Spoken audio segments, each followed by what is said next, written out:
This is going to be a weird episode of Investor Hell, as it's not a normal episode. This is going to be one where we have a non-accredited investor sharing stories of hellish investments. Now, I'm pretty sure that we could still get some good information and a good story of what not to do. And it sounds like you've gone through the ringer a time or two, made a couple of mistakes, a couple errors.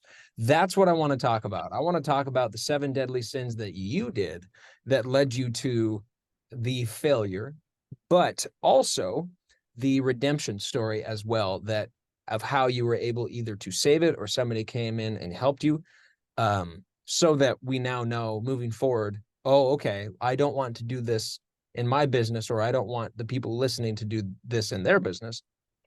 Yeah. And then what to do if they do make that same mistake. So TiLisa, welcome to the show. Hello. Hi there. Episode 7. This is going to be, like I said, it's going to be interesting. So this is a curveball for me. So you see me now struggling. This is my first time. No, I'm kidding. No. Do you know the 7 deadly sins? Do I know the 7 deadly sins? Yeah. Can you elaborate on the 7 deadly sins? Sure. So okay.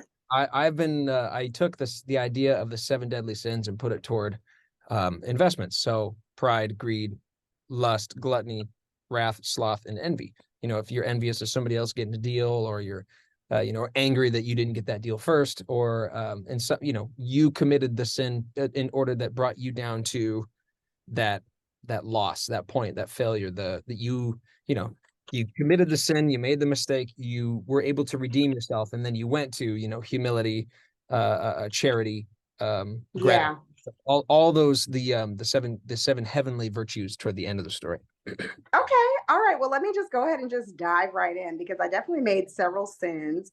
So just to back up a bit, during COVID, I was actually, and you're in Dallas, so you may be familiar with the city of Capel. Mm-hmm. Okay, Capel. All right. So my last 9 to 5, I was actually working at the Capel ISD, Independent School District, as the director of accounting. That's what my degree was in. Well, during 2020, when COVID hit and all that good stuff, we were able to work from home for several weeks. And then I would say about 8 weeks in, we got this call that we were all going to have to come back into the office, right?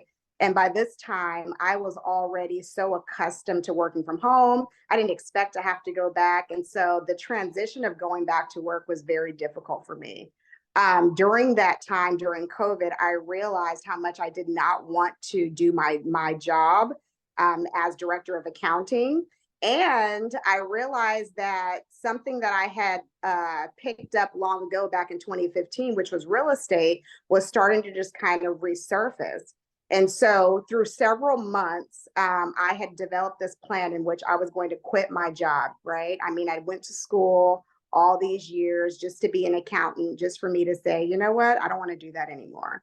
And so I go into my CFO's office one day. Actually, she's giving me my evaluation. And at the end of my evaluation, she goes, okay, TiLisa, so what goals do you have for your team this year? And I said, I actually didn't bring any goals for my team. And she's like, looking at me, weird. And I say, actually, I'm turning in my letter of resignation. I'm not going to be here anymore. I'm starting my own business, and it's in real estate. And I basically left it at that, right? Well, this is the thing, right? Just kind of, and so, I gave them my 2 months notice. But this is the thing, when you're watching YouTube and when you're looking at all these different gurus telling you that you can invest in real estate without having to use any of your own money, and they get you all pumped up, what they fail to tell you is that, yeah, even in like wholesaling, which is where I started, yeah, you can make money without a whole lot of money, but you still need money.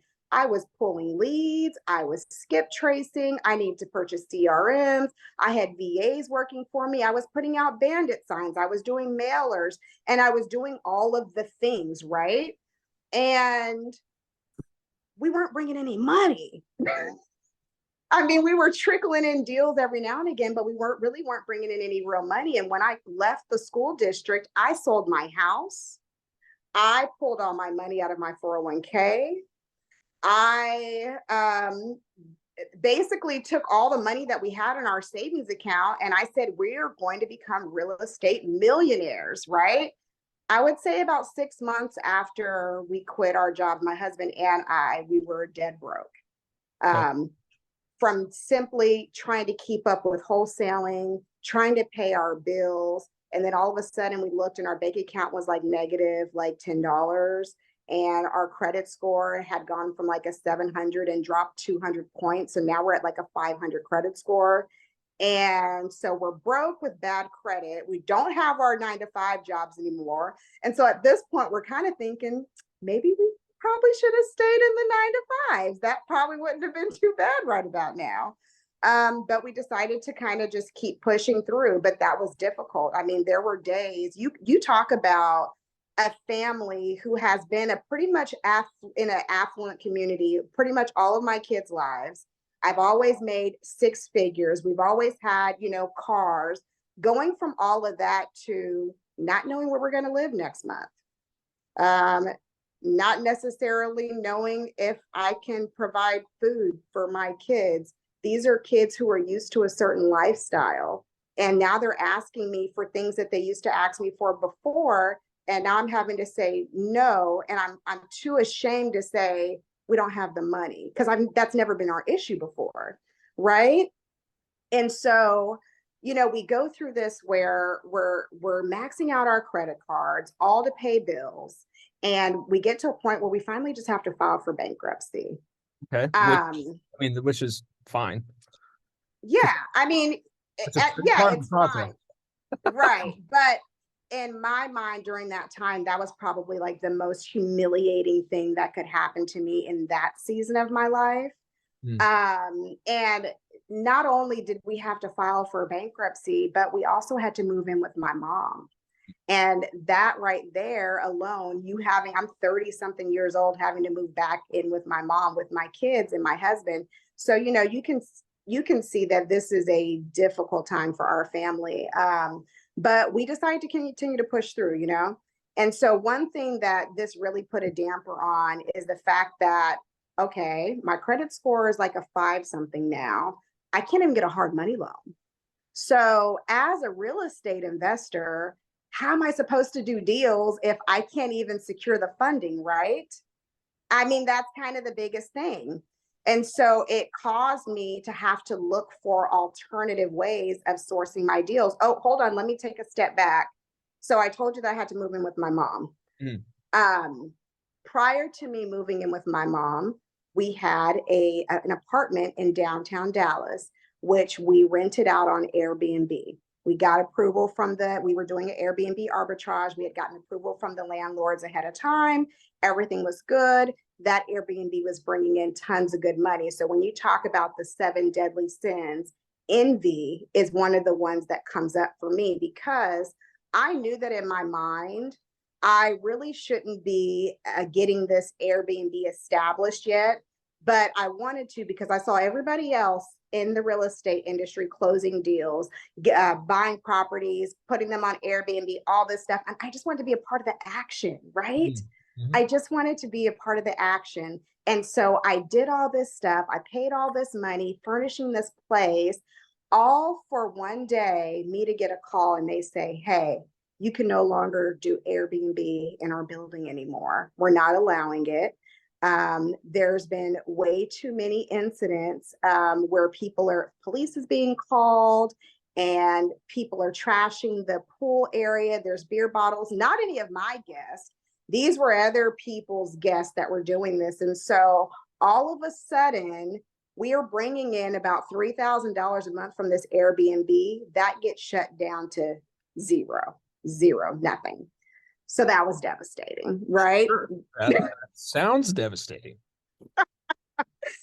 But had I not been so envious of some of the other investors, had I just celebrated their win and say, you know what, when my opportunity comes, It's going to be amazing. I'm going to celebrate them in their win because I'm going to want somebody to celebrate me. If I'd had that mindset going in, I would have been a lot better off, but I didn't. I was envious and I wanted what everybody else had, right?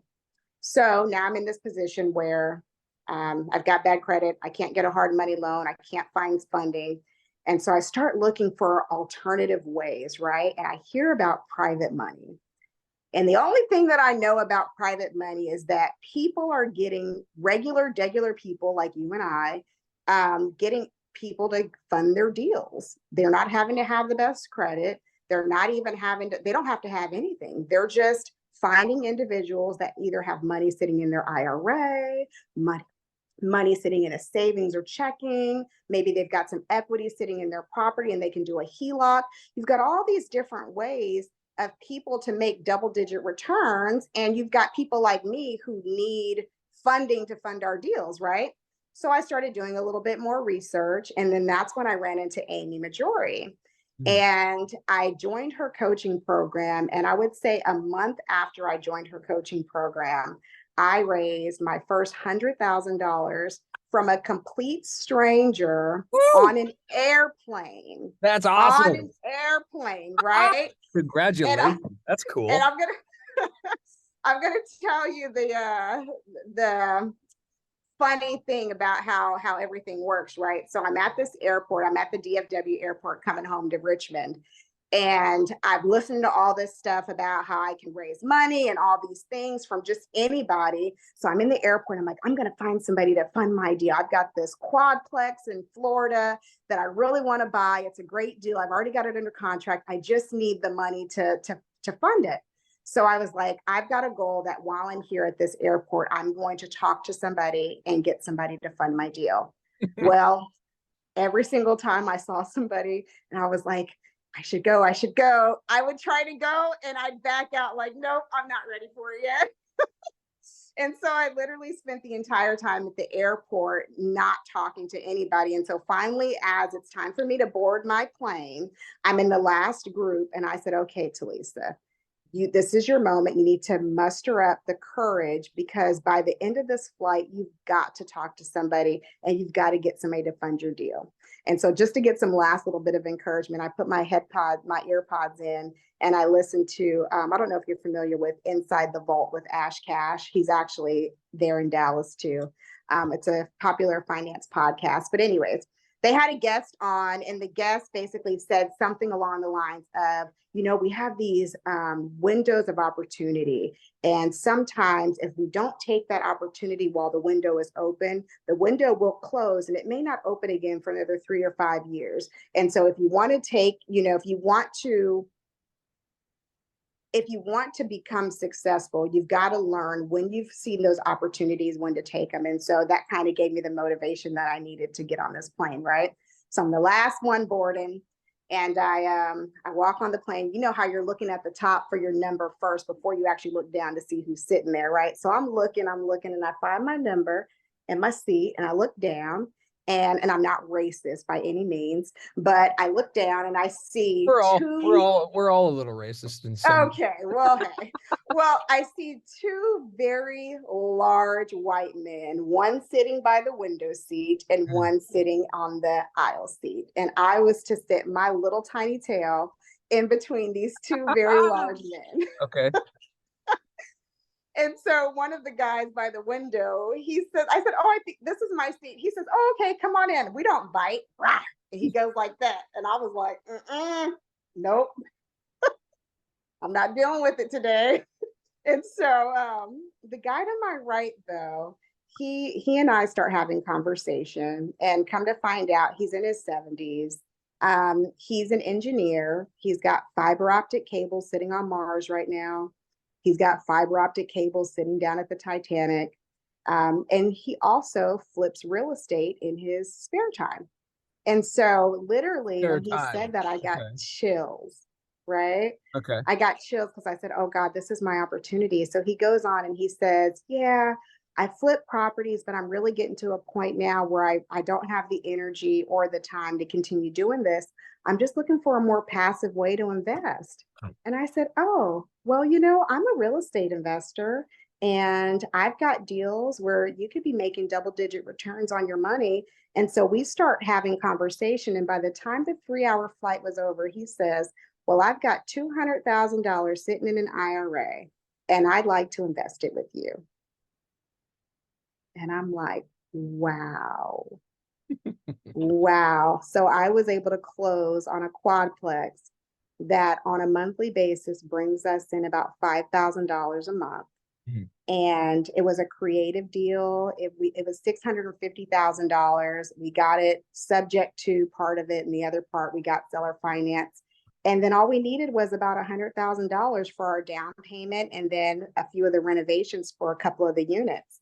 Mhm. And he did that for me. And so, the whole thing about this experience for me was the moment that I was true to myself, and the moment that I was started to be authentic about my story and what had happened to me and what I had gone through. That's when the doors started to open up. Once I started to become vulnerable in my story, because at the end of the day, yeah, people want to know that you've done all these great things, whatever. But at the end of the day, people want to know that you've been through some, because they're going through it right now. And if you can show them that you've already gone through it, I've already had my credit ruined. I've already had to file for bankruptcy. I've already depleted my savings account. And yet I'm still able to purchase real estate. Yeah, I'm still working on my credit even today. But guess what? That's not an issue for me, because I know how to close these deals with the resources around me, and there is $33 trillion sitting in retirement accounts right now. Why are we not reaching out to more people to help them? Because I'm not asking you for money. I mean, I used to feel like that, but no, I'm not asking you for money. I'm giving you an opportunity to invest, and you're going to get double-digit returns. That's what you're going to get from this deal. I don't need anything from you. I'm actually helping you build your own wealth. And so when you go into it with that mindset that I have something that I know that people need, and they also have something that I need, if we can just all be transparent about where we are, then the sky is the limit. And so, yeah, that's pretty much my story. It sounds like you've shared this story a time or two. Yeah, I have. Love it. Well, I'm grateful that we were able to hear it firsthand. Yeah.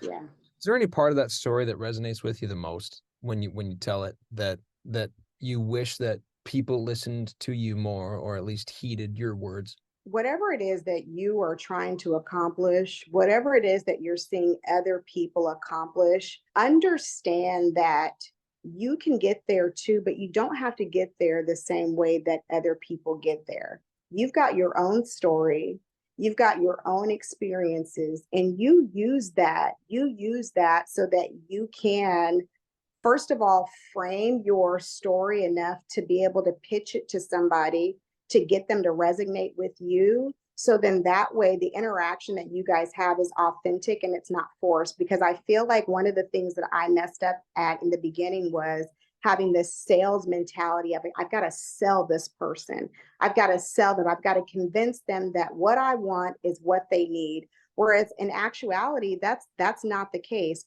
All you have to do is share who you are, share your story, share what you're doing, be as real and transparent as possible, and all the opportunities that are meant for you, not the fake you, not the you that you try to perform to be, or the you that you want your family to see.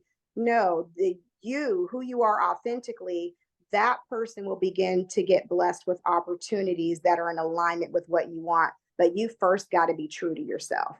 Could you provide some guidance on how somebody could be true and get over that hump of feeling like a fake? What action, what choice? Do you remember what choice specifically you made for that? You know what? It was actually one day that I was talking to a friend, and my friend had provided me an atmosphere in which I felt comfortable sharing.